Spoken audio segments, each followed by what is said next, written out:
साधे जी, मंच पर उपस्थित एसीपी शुभदा चौहान जी,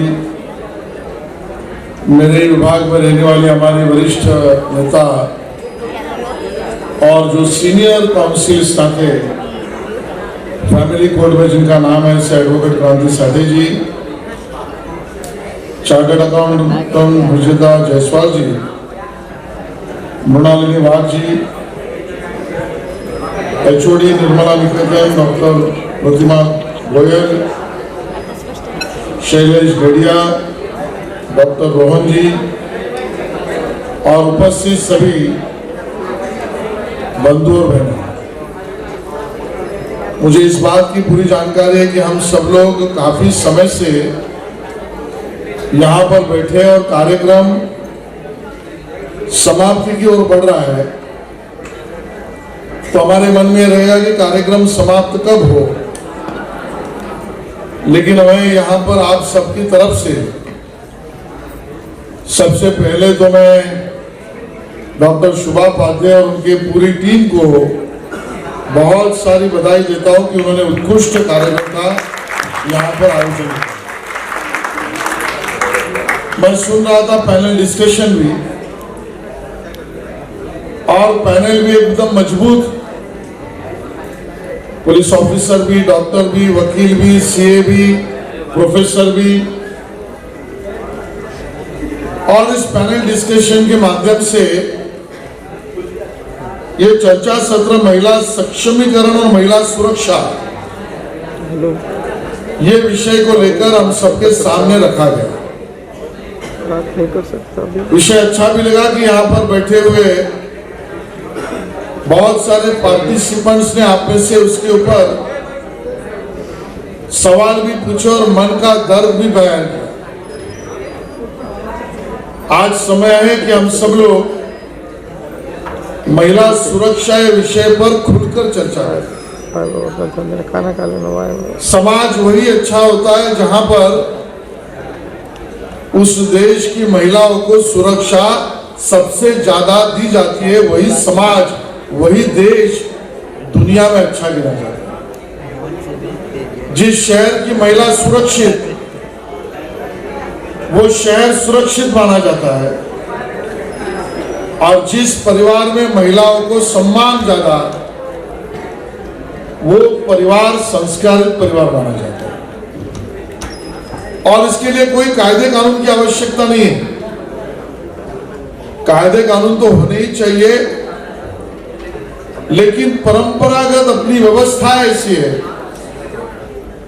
कि हम सब अपने घरों में अगर झांक ले, थोड़े अपने माता पिता से, दादा दादी से बात कर ले, तो हमको भी ध्यान में आएगा कि हमारे परिवार में भी अगर मेरी माँ, मेरी दादी, मेरी बहन,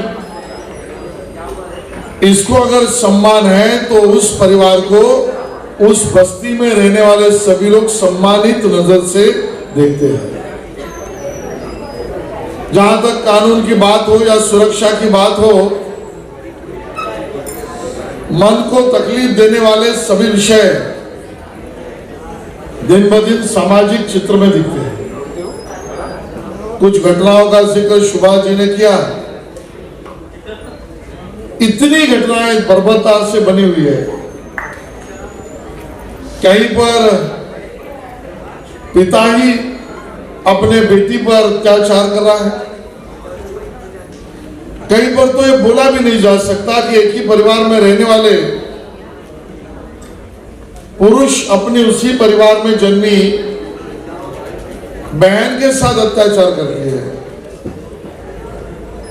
फेरे तो लिए जाते हैं भगवान को साक्षी रखकर, लेकिन उसी पत्नी को जलील करने के लिए रास्ते पर उतारकर उसको पीटा जाता है। बात यहां पर निकली काम पर जाने वाली मेरी बहनों की। काम पर अगर मेरी बहन जा रही है, अपनी मेहनत से रोजी रोटी कमा रही है, तो उस काम पर जहां पर जा रही है वहां पर भी मैं तो ऐसे वर्गों को विकलांग ही कहूंगा कि जो ऐसे स्थिति में भी अपनी मानसिक दुर्बलता का और क्रिमिनल माइंड का परिचय देते हैं। स्कूल कॉलेज में जाने वाली मेरी बहन जिस टीचर पर या प्रोफेसर पर पूरी श्रद्धा के भाव से अपना विश्वास रखती है, वहीं पर कभी कभी ये घटनाएं दिखाई पड़ती है कि वहां पर भी अत्याचार हो। और इसके कारण ये समाज के मन में ये प्रश्न अभी बहुत अग्रिम हो चुका है कि ऐसी व्यवस्था में हम सब अच्छा समाज और अच्छा देश बने, उस तरफ कैसे बढ़े।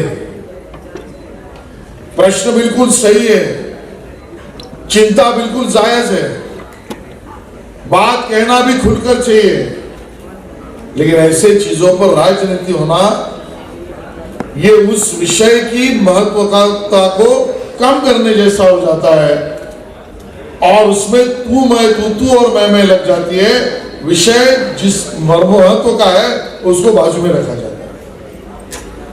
सोशल मीडिया का जमाना है। किसी मेरी बहन ने यहां पर प्रश्न पूछा, मोबाइल हो, इंटरनेट हो और उसका उपयोग क्या करना चाहिए, कैसे करना चाहिए, उसकी ह्यूमन बॉडी के ऊपर, माइंड के ऊपर उसके क्या परिणाम होते हैं।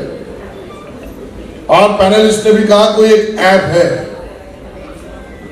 मुझे लगता है कि कुछ चीजें हमको बहुत गहराई से सीधी भाषा में समझनी पड़ेगी। जमाना और था जो मेरे माता पिता के समय था कि सच और झूठ, सही और गलत, इसके बीच का निर्णय करने के लिए कई दिन मिल जाते, क्योंकि तभी टीवी नहीं था, न्यूज़पेपर आता था, आदमी वो पढ़ेगा, सोचेगा, बात करेगा और उसके बाद तय करेगा ये सही है कि गलत। हमारा जमाना आ गया कि वहां पर कुछ घंटों में सही गलत का निर्णय करना पड़ा, क्योंकि तब तक इलेक्ट्रॉनिक मीडिया चल पड़ा और ब्रेकिंग न्यूज हर घंटे में आने लगी। समय कम हुआ, कुछ दिनों से कुछ घंटों तक आ गया, लेकिन आपका जमाना ना आपको दिन देगा पूरा, ना पूरा घंटा देगा, कुछ चंद सेकंडों में सही या गलत का निर्णय करना पड़ेगा। क्योंकि आपका जमाना, मेरा जमाना इंटरनेट का जमाना है। शिक्षा व्यवस्था के लिए इंटरनेट पर प्रोजेक्ट करना जरूरी है, तो मैं मोबाइल का यूज करूंगा या करूंगी, लेकिन मैं नेट पर जब हूं उसी समय पर नीचे कोई गलत एडवर्टाइजमेंट आती है और उसको मैं क्लिक कर देता हूं, तो सही गलत तय करने का फैसला कुछ सेकंडों में चला जाता है। और इसके लिए सीधी भाषा में कहो तो मैं मेरे युवा साथियों को ये कहूंगा, इसका निर्णय करना है तो उसकी व्याख्या, कार्य पद्धति बहुत आसान है। जो चीजें हम मोबाइल पर, लैपटॉप पर, टैब पर, नेट पर अपने माँ बाप के सामने करें, वो सही चीज है। जो चीज हम हमारे माँ बाप के सामने न कर पाए या उनको ना बता पाए, ये मान के चलो वो चीज सही नहीं। इसके लिए कोई रॉकेट साइंस नहीं चाहिए। हम प्रोजेक्ट रिपोर्ट कर रहे हैं तो माँ बाप के सामने कर रहे हैं, उन्होंने पूछा क्या कर रहा है, देख लो, सही चीज। हम अगर कोई ऐसे साइट पर गए जिसका उल्लेख डॉक्टर साहब ने किया कि मेरी छोटी बहन की मानसिकता पर दबाव डालने वाली, और वो अगर कहीं पर भी बैठकर हम देख रहे या जा रहे और उस समय पर माँ बाप ने पूछा क्या कर रहे हो, कुछ नहीं, ऐसा करके मोबाइल रख दिया, वो चीज गलत है।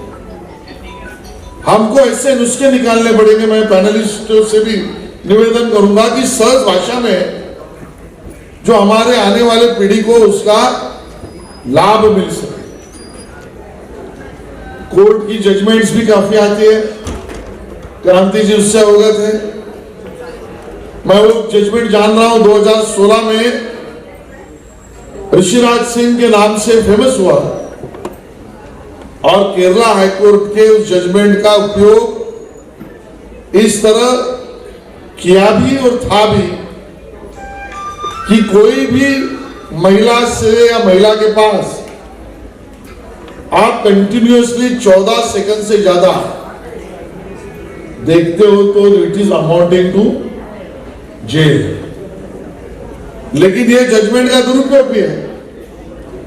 That 14 seconds should create an uncomfortableness to that woman. That is the important criteria.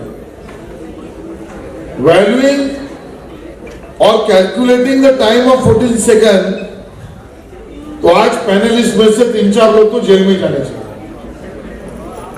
लेकिन हमको इसके बारे में एजुकेट करना पड़ेगा, संवाद करना पड़ेगा, डायलॉग करना पड़ेगा।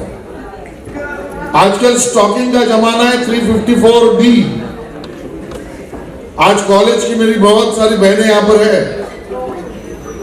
ये स्टॉकिंग होता कैसे, क्यों होता है, कौन कानून इसको रोक सकता है?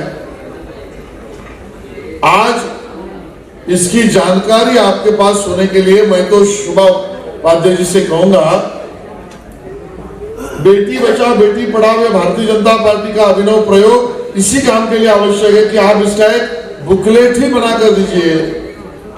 ये मिनिमम, ये सेक्शन और ये नंबर, ये ईमेल एड्रेस, ये फोरम, यहां पर आप उसकी सिंपल मेल या फोन करो तो भी मेरी बहन की सुरक्षा का कवच कानून व्यवस्था का उसको मिल सकता है।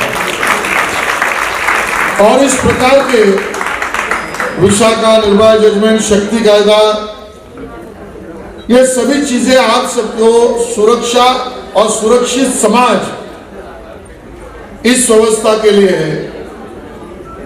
लेकिन किसी ने यह भी कहा है, जिस एक्ट का उल्लेख क्रांति जी ने किया, कहा कि हमने नए रूप में और नई व्यवस्था में लाया। जो पुराने हमारे IPC, CrPC, Indian innovators act थे, तो कानून तो 1888 में बना था। तब से आज तक ये कानून है, होना भी चाहिए, कड़क होना चाहिए। मैं उसकी आवश्यकता है सवाल उठा नहीं रहा, लेकिन कानून व्यवस्था के कारण गुनाह कम हुए। ये समाज की मानसिकता बनने तक या समाज की मानसिकता उस दिशा में चलने तक हमारे को ऐसी व्यवस्था निर्माण करनी पड़ेगी कि जो अपने घरों में, अपने परिवारों में, अपने नेबरहुड में एक संस्कार का माहौल ऐसे करे कि कानून का दरवाजा ही न खटखटाना पड़े। और उस संस्कार की मशीन और कहीं पर नहीं है मित्रों, अपने आप में, अपने दिल में, अपने आत्मा में, अपने परिवार में है। तो समाज में डर के लिए कानून जरूरी है, लेकिन कानून की तरफ न बढ़े ऐसा समाज करने के लिए संस्कार जरूरी है। इन दोनों बातों को लेकर चलने का काम ये भारतीय जनता पार्टी और बेटी बचाओ बेटी पढ़ाओ की तरफ से हो रहा है। इसके लिए मुझे खुशी है। मैं आप सबको अभिनंदन करना चाहूंगा और पैनलिस्टों का भी धन्यवाद करना चाहूंगा। और इस प्रकार के संवाद के, शिक्षा के, एजुकेशन के, जानकारी के कार्यक्रम और हो, और ये सिर्फ भारतीय जनता पार्टी ही कर सकता है, क्योंकि भारतीय जनता पार्टी मानती है कि हमारी बहनें, हमारी माताएं ये राजनीति और राजनीति करने का उपकरण नहीं है, ये हमारे लिए सम्माननीय है। और इसके लिए उनके साथ डायलॉग करना, उनके विषय में डायलॉग करना, यही सही रास्ता है। वो सुभाष जी आपने चुना, मैं आपका बहुत अभिनंदन करता हूँ। धन्यवाद। जय हिंद, जय महाराष्ट्र। आजचा जो आपला हा कार्यक्रम आहे तो चर्चासत्र महिला सक्षमीकरण आणि महिला सुरक्षितता या विषयावर होता। त्याचबरोबर महिलांना फायनान्शियल इन्व्हेस्टमेंट्स कसे करायला पाहिजे, बँकिंग क्षेत्र सोडून किंवा आपले सेव्हिंग आणि करंट अकाउंट सोडून महिलांनी म्युच्युअल फंड्स आहे, शेअर मार्केट आहे, ह्याच्यामध्ये आपले इन्व्हेस्टमेंट्स कसे करायला पाहिजे ह्या विषयावर आम्ही थोडीशी माहिती दिली। घर तिथे रांगोळी हा कार्यक्रम आम्ही अख्ख्या महाराष्ट्रभर राबवला। त्याचे सेमीफायनल राऊंड महाराष्ट्रभर झाले। मी स्वतः त्याचा दौरा केला आणि त्याचे फायनल राऊंड आज प्राइस डिस्ट्रीब्युशन आम्ही इथे ठेवलेलं होतं। कहाँ से लोग आए थे? आज आपला गोंदिया, गडचिरोली, त्याच्यानंतर चंद्रपूर, धुळे, जळगाव, पश्चिम महाराष्ट्र, मराठवाडा, लातूर, बीड या सगळीकडून आज मुंबई आहे, ठाणा, भिवंडी सगळीकडून म्हणजे पूर्ण महाराष्ट्रातनं प्रत्येक जिल्ह्यातनं आमच्या महिला आणि पुरुष, कारण बेटी बचावमध्ये महिला आणि पुरुष दोघे असतात. आमचे सगळे पदाधिकारी, विजेते, त्यांची फॅमिली, त्यांना प्रोत्साहन द्यायला त्यांचे घरचे सुद्धा इथे उपस्थित राहिले होते. कल डिस्कशन था यहाँ, देखा मैंने कि लड़की को कहा गया है, लड़की पढ़ाओ का बचाओ वगैरह, सब क्या कुछ कहेंगे आप? जी देखो, बेसिकली ये अभियान तो मोदी जी ने चालू किया है, जो अपने पंतप्रधान है, और ये उनका बोलते हैं ना ब्रांड है, Beti Bachao Beti Padhao. Selfie with daughter, ये बेटी बचाओ के माध्यम से उन्होंने प्रचार प्रसार किया था पूरे देश में, और इसका इतना अच्छा प्रतिसाद आया कि Guinness book of world record में उसकी नोंद ली गई थी. ये बेटी बचाओ बेटी पढ़ाओ स्त्री भ्रूण हत्या रोकने के लिए 2011 से 14 लड़कियों की संख्या बहुत कम हो गई थी. 1000 के तुलने में 700-800 ऐसे हो गई थी. तो अपना जो समतोल था वो कहीं तो बिगड़ रहा था. मोदी जी की हमेशा व्यू रचना रही है कि अगर महिलाओं को सक्षम करे, उसको सुरक्षित करे, उसको निडर करे, उसको निर्भर करे, तो देश प्रगतिशील होता है. तो ये हिसाब से, ये सोच से ये बेटी बचाओ बेटी पढ़ाओ अभियान चालू किया है. लगता है कि आजकल बेटी से ज्यादा बच्चों को सुनना चाहिए, लड़कियों को सुनना चाहिए, क्योंकि आज जो हो रहा है वातावरण जो है, लड़कियों को सुनना चाहिए. आप जो बोल रहे हैं कि बच्चों को ध्यान देना चाहिए, वो लड़की हो कि लड़का, क्योंकि क्या होता है, लड़कियां खुद सबल रहती है, उनको समझ रहता है, तो बहुत कम उनमें ये सब दिखा जाता है. लेकिन लड़कों में या लड़कियों में ये सब जो सेक्सुअल हैरेसमेंट होते हैं, तो ये सामने तक आता नहीं है. लड़कों में तो बिल्कुल आता नहीं है. लड़कियों में 52% बॉयज़ भी इसमें सफ़र होते हैं, और लड़कियों में भी ये सेक्सुअल हैरेसमेंट जो बोलते हैं ना, वो बहुत देखा जाता है आजकल. और इसके लिए घर से बोलते हैं चैरिटी बिगिंस एट होम, तो जो संस्कार रहता है वो बच्चों को देना चाहिए, लड़का हो या लड़की. हम सिर्फ लड़कियों को स्टॉप नहीं करना चाहिए, तो लड़कों को भी स्टॉप करना चाहिए कि तू रात को या इतना देर क्यों आता है, देर से क्यों आता है.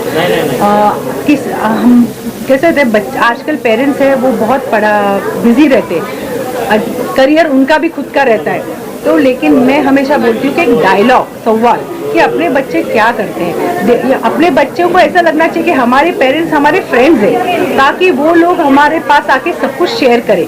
वो डायलॉग रहना चाहिए, उतना उनका बॉन्डिंग रहना चाहिए, नॉट एज अ फादर और mother and a child, but as a friend. तो बच्चों में क्या होता है क्या नहीं, वो सब कुछ आके शेयर करते हैं. तो ये डायलॉग इम्पॉर्टेंट है, उनको वक्त देना इम्पॉर्टेंट है. हम लोग हमेशा बोलते हैं कि 1 time meal, either it is breakfast, lunch और डिनर, वो हमेशा साथ में लेना चाहिए. और मोबाइल तो हम स्टॉप नहीं कर सकते, लेकिन इसमें डूज एंड डोंट्स हमको बताना चाहिए. वो भी डायरेक्टली अगर हम बताने गए कि हे करू नका, ऐसा करो मत, तो ये गलत होता है. हम इनडायरेक्टली वो अगर उनको बताएंगे कि देखो ये जब तू देख रहा है ना, तो इसका ये मतलब निकलता है, ऐसा हम लोग अगर इनडायरेक्टली उनको समझाते हैं, तो बैक ऑफ द माइंड उनके ध्यान में रहता है कि what is right for them and what is wrong for them. And फिर वो रिवोल्ट भी नहीं करते कि अपने पेरेंट्स हमेशा अपन को टोकते रहते, ऐसे भी बात होती नहीं. तो डायलॉग, फिर जब वो पीटीए मीटिंग को जाते हैं स्कूल में, कॉलेजेस में पीटीए मीटिंग होते हैं, तो वहाँ पे विशाखा समिति हुई है, तो वहाँ पे भी वहाँ पे कर्मचारी कौन है, थोड़ा स्कूल में राउंड लगाना चाहिए. अपने बच्चे घर से आप घर पे आते हैं तो कहीं उनको फियर है क्या. अभी कल मैं टीवी पर गए हफ्ते देख रही थी इंटरव्यू, तो बच्चे लोग बोल रहे थे कि ये सब टीवी पे देख के, जो को पहले भी ये मसला होता था, लेकिन मीडिया इतना नहीं था कि लोगों तक पहुँचता था. अभी क्या होता है, मीडिया की वजह से बच्चों में एक डर बैठ गया, तो वो डर नहीं होना चाहिए. जो पहले निडर होकर लड़कियां जाती थी, अभी ये सब होने के बाद वो लोग भी डरने लग गए कि आम्ही प्रवास करताना ट्रेन से रात को बाबा 10 बजे 11 बजे, और Maharashtra is a very safe state compare to all over India. तो ट्रेन में रात को आना जाना रहता है, तो वो डर जो बैठ गया है वो अभी निकालना बहुत ज़रूरी है. तो मीडिया वालों ने भी थोड़ा सा कम ऐसा एक्सपोजर करेंगे तो अच्छा रहेगा. नहीं तो मैं कल गए हफ्ते ऐसे इंटरव्यू देख रहे थे, और उसमें बच्चे लोग बोल रहे थे की आम्हाला भीती वाटते प्रवास करायला, आम्हाला कॉलेजला जायला भीती वाटते, कोणी फॉलो करतंय का आम्हाला, तर हे सगळं बघून तो ये सब नहीं होना चाहिए, ऐसा मुझे लगता है. सर जी आपका कहेंगे सर क्या कुछ कहेंगे आपके ऐसा कहना है, अगर लड़की को पढ़ाएंगे, एजुकेशन टू द लड़की, तो उसका फैमिली सक्षम बनेगा, उसका देश सक्षम बनेगा और पूरा दुनिया सक्षम बनेगी। तो फर्स्ट एंड फॉरमोस्ट थिंग लड़की को एजुकेशन देना, और दूसरा चीज है कि लड़की सेल्फ सफिशिएंट, सेल्फ डिफेंस, अपना बचाव खुद कर सके। एक अपना सामाजिक या तो शास्त्र में ऐसा बोला गया कि लड़की यानी अबला है, लेकिन आज की लड़की अबला नहीं है, लड़की सबला है। लेकिन ये माहौल हमें क्रिएट करना है।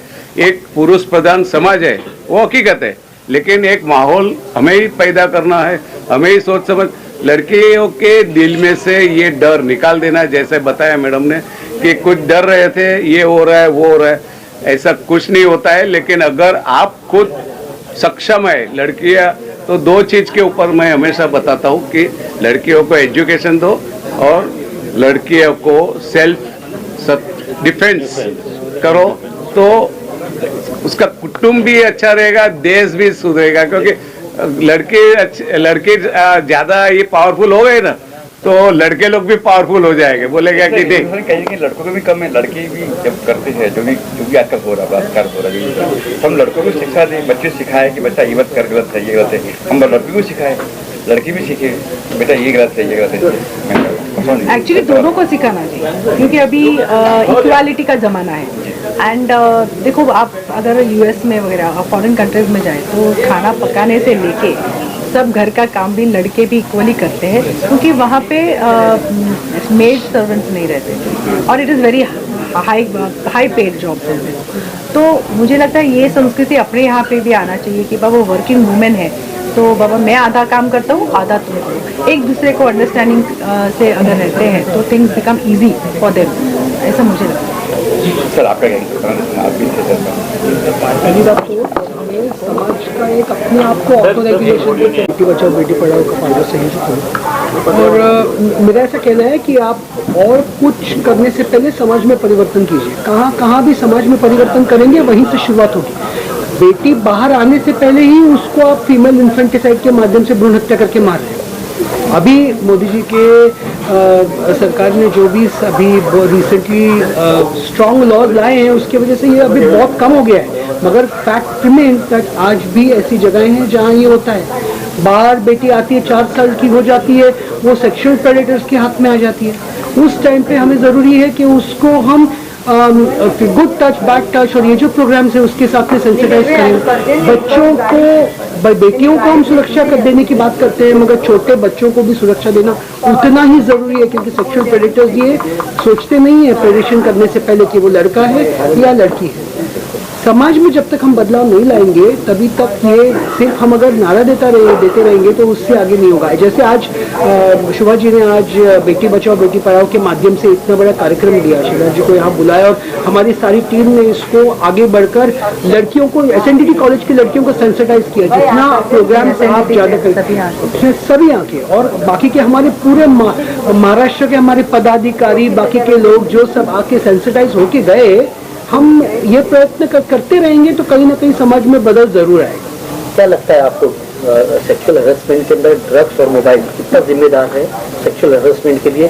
क्योंकि समाज के अंदर ड्रग्स की वजह से बहुत ज़्यादा सेक्सुअल हरासमेंट जो है बच्चों के ऊपर भी हो रहा है, और मोबाइल कितना जिम्मेदार है ये दोनों चीज़ों के लिए? अब सरकार को क्या कदम उठाना चाहिए इन चीज़ों को? ड्रग्स एक सोशल प्रॉब्लम है। अगर आप जब भी देखेंगे ड्रग्स एक सोशल प्रॉब्लम है, उसको एक सोशल तरह से ही लॉ एंड ऑर्डर प्लस उसको सोशल रिफॉर्म्स एंड सेंसिटाइजेशन की तरह आपको उसको हैंडल करना पड़ेगा। छोटे बच्चों को सेंसिटाइज करना पड़ेगा कि ड्रग्स मत लो, और ड्रग्स लेने में क्या इश्यूज हैं ये आपको सेंसिटाइज करना ही पड़ेगा उनको। और जैसे आप सेंसिटाइज करते जाएंगे उनको, समाज में धीरे धीरे करके परिवर्तन आएगा। It is help to take drugs, उसका मतलब मैं ड्रग्स लेता हूँ, पीयर प्रेशर है मुझे और मैं ड्रग्स लेने की वजह से मैं सबके लिए एक्सेप्टेबल हूँ, ये सबसे बड़ा प्रॉब्लम यहाँ से शुरू होता है वो प्रॉब्लम। और वो प्रॉब्लम जो है उसको एक सिंपल सोल्यूशन नहीं है, लॉ एंड ऑर्डर का बहुत है, मगर ये जरूर है कि हमें संस्कार, sensitisation and law and order, तीनों की चीज़ों को साथ में लेकर हमें कुछ करना पड़ेगा ड्रग्स के लिए। सेक्सुअल हरेसमेंट के जितने केसेस आते हैं उसके अंदर ज़्यादातर लोग रहते हैं ड्रग्स एडिक्ट होते हैं, चाहे वो बच्चियों के साथ हो या आप कहीं का भी मामला ले लें। चाहे शक्ति की मिल गैंगरेप का मामला था, जब भी देखें हमने सब ड्रग्स का, तो ड्रग्स के बाद जो सेक्सुअल हरेसमेंट है वो काफ़ी ज़्यादा रेट जो है उसके बढ़ते जा रहे हैं। इसके ऊपर क्या कहेंगे? ट्रुथ है, आपका कहना एब्सोल्युटली राइट है। एडिक्शन के बाद में कंट्रोल लूज होता है, कंट्रोल लूज होने के बाद में इंसान का परवर्जन जो है, इंटरनल जो परवर्जन है वो बाहर आता है। और अगर उसको ऐसी कंडीशन में कोई इंसान मिल जाए जिसके ऊपर वो प्रेडेटर बन के वो अपना परवर्जन सेटिस्फाई कर सकता है, तो उसके लिए वो ईजी हो जाता है। यहाँ तक कि नहीं, आप जैसे यहाँ डेट ग्रेप ड्रग्स हैं जो ड्रिंक्स में मिलाई जाती हैं, बाकी की चीज़ें की जाती हैं, वो भी एक प्रॉब्लम है। वो नॉट ओनली ड्रग्स लेके प्रेडेटरशिप करना, ये और एक इशू है। नहीं, ड्रग्स के लिए तो I also feel that parents as said, जैसे पेरेंट्स है उनको ध्यान देना चाहिए। पीयर प्रेशर रहता है नो डाउट, लेकिन अगर बच्चों पर कंट्रोल, खुद सेल्फ कंट्रोल करना सीखना चाहिए। पहले अपन उपवास करते थे, हाँ वो क्यों था एक्चुअली, उपवास भगवान के लिए था कि नहीं ये मुझे मालूम नहीं, लेकिन अपने पर कंट्रोल ला सकते हैं इतना तो मुझे श्योर है। अगर ये सब संस्कार अगर हम बच्चों को देंगे तो आई थिंक ड्रग्स वगैरह से हम थोड़ा सा दूर रह सकते हैं बच्चों को। और ऑब्वियसली सरकार का भी है कि अभी ये ड्रग्स यहाँ ही नहीं, महाराष्ट्र में नहीं या पूरा देश में नहीं, तो ऑल ओवर इंडिया वर्ल्ड में ये प्रॉब्लम है सबको ड्रग्स का। तो इसके रैकेट्स भी है, कॉलेज प्रीमाइसेस में प्रिंसिपल्स है, कॉलेज के ट्रस्टीज है, तो कॉलेज प्रीमाइसेस में यूजुअली ये ड्रग्स का ये फैला जाता है। अब पब्स है, अभी देखो बीच में पूना में कितने सारे होटल्स में उन्होंने रेड्स किए, तो तभी पता चला कि वो जो एक्सीडेंट हुआ वो अंडर ड्रग यही था। तो ये सब रोकने के लिए ये सब पब्स है जो रात रात को देर से चलने वाले होटल्स हैं, इन पर इंस्पेक्शन करके, इनको छापे मार के उन पर ध्यान रखें और उनको कड़क से कड़क सजा देना चाहिए। जस्ट बाबा पैसा देके फिर वो लोग छूट जाते हैं, वो नहीं होना चाहिए। जैसे हम लोग बोलते हैं कि रेपिस्ट को आप मृत्यु दंड देना चाहिए, वैसे हम लोग बोलते हैं कि जो ड्रग्स लेके बिकते हैं जो होटल, उनका सील तो करना चाहिए, लेकिन उनको भी लाइफ टाइम इम्प्रिजनमेंट करना चाहिए। जब तक अपना लॉ कड़क नहीं होता है तब तक ये समस्या चालू है। तो इसके लिए लॉ में भी थोड़ा सा आना चाहिए, एक बार करके देखो। इनको ड्रग का भी विस्तृत करने का लॉ हो चुका है, होना ही चाहिए। हम बदलापुर के इसमें तो हमने मांग की है कि ये उसको फांसी की सजा दो, क्योंकि एक बार अगर हम देंगे तो लोग 10 बार सोचेंगे। इवन ये पब वाले हैं जिनके, या तो होटल वाले जिनके पास ये ड्रग्स मिलते हैं, बिकते हैं, ये इनको भी ऐसा लाइफ टाइम इम्प्रिजनमेंट दो ताकि नेक्स्ट टाइम दूसरा होटल या पब वाले ये करेंगे नहीं करेंगे। तो दिस टाइप ऑफ लॉ अभी आने की जरूरत है। अच्छा मैडम, ऐसा नहीं लगता हम लोग अपनी सनातन और शिक्षा से भटक गए हैं? माई लक्ष्मीबाई, अहिल्याबाई, ऐसे काफी सनातन में लोग थे जिन्होंने संस्कार भी थे, सब कुछ भी थे और इस देश को विश्व गुरु की तरफ लेके गए थे। हम कहीं ना कहीं से भटक तो नहीं गए? अपन भटक नहीं गए ऐसा मैं नहीं बोल सकती, क्योंकि क्या होता है कि हर जनरेशन डिफरेंट रहता है। अभी ये जनरेशन देखो, हमें हमारे टाइम या हमारे पहले हमारे जो पेरेंट्स थे उनको अगर बाहर देश जाना पड़ता था तो बहुत मुश्किल, इतना आसान नहीं था। लेकिन आजकल कर्जा आराम से मिल जाता है, बच्चे लोग बाहर पढ़ने को जाते हैं, तो वो संस्कृति अपने में आ गई है। अभी उसको मैंने वही बोला कि हम कैसे चैनलाइज कर सकते हैं, ये इम्पोर्टेंट है। कोई चीज़ को हम बंधन नहीं डाल सकते, बिकॉज जितना अपन it is like a spring, suppress करो तो उतना वो बैक आएगा। तो पहले भी मैंने बोला, अगर बच्चों के साथ अपन टीवी देखना, वो अगर गलत टीवी देख रहा है तो उसको बोलेंगे अरे सुखी से बंद करा, तो ये गलत है। उसको अगर बैठे बैठे अरे बोलना यहाँ से ना बरोबर नहीं ना रे तो ना, ऐसा अगर उसको अपने रिएक्शन इनडायरेक्टली देंगे तो उसके भी समझ में आ जाएगा कि नहीं अपन कुछ तो भी गलत देख रहे, एंड देन ऑटोमेटिकली वो स्टॉप करते। ऐसा रहता है। तो it is all on how you take care of your child and how you guide your child. तो इसलिए पेरेंटिंग इज वेरी इंपॉर्टेंट। मुझे लगता है कि हर पेरेंट्स को पेरेंटिंग का कोर्स करना चाहिए। पेरेंटिंग के कोर्स अवेलेबल है इंस्टीट्यूट से, उसके लिए तो उतना पैसा देख, और अभी तो यूट्यूब वगैरह में भी अवेलेबल है इजीली। जी मैम, आप क्या कहेंगे?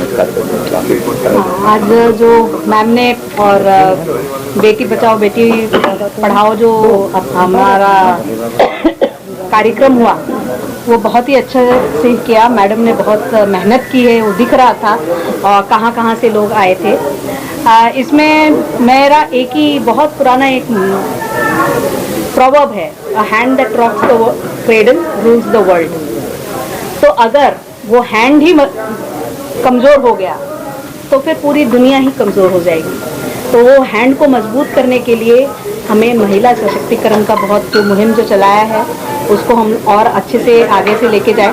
और अभी sexual good touch bad touch की बात कर रहे थे, तो हम CAs हैं, हम एक ग्रुप फॉर्म करके हम लोग इन्हें एक रहे हम सावधान करके एक प्रोग्राम चलाया था, जो BMC के स्कूल्स में हम जाते थे और गुड टच बैड टच के बारे में बताते थे। और अभी भी ये प्रोग्राम चालू है और ऑल ओवर मुंबई हम ये एक साथ वर्चुअल ट्रेनिंग सेंटर से ये इसकी प्रोग्राम भी करते हैं। तो सब तरह से हम कोशिश कर रहे हैं और डॉक्टर साहब भी कर रहे हैं, मैम भी कर रही हैं, शैलेश भाई भी कर रहे हैं। तो इसके लिए बहुत बहुत बधाई। जी मैम, क्या कहेंगे? Falguni Ben, x municipal council. बोलिए। आज हमारे जो बेटी बचाओ बेटी पढ़ाओ के महाराष्ट्र के हमारे संयोजक डॉक्टर शुभा जी ने बहुत ही अच्छा कार्यक्रम ऑर्गेनाइज किया और सभी पैनलिस्ट को भी बहुत बहुत शुभकामनाएं, क्योंकि सभी तरह के पॉइंट्स उसमें कवर किए गए हैं। और उसमें ये भी था, एक साहब ने कहा गुड टच बैड टच, फिर या तो फिर मोबाइल का भी न्यूसेंस है और उसमें ये भी गाइडेंस दिया गया है कि वो एक ऐप है फैमिली लिंक, वो डाउनलोड करेंगे तो अपने बच्चे का जो हम लोग ट्रैक कर सकते हैं। दूसरा भी सभी पहलू।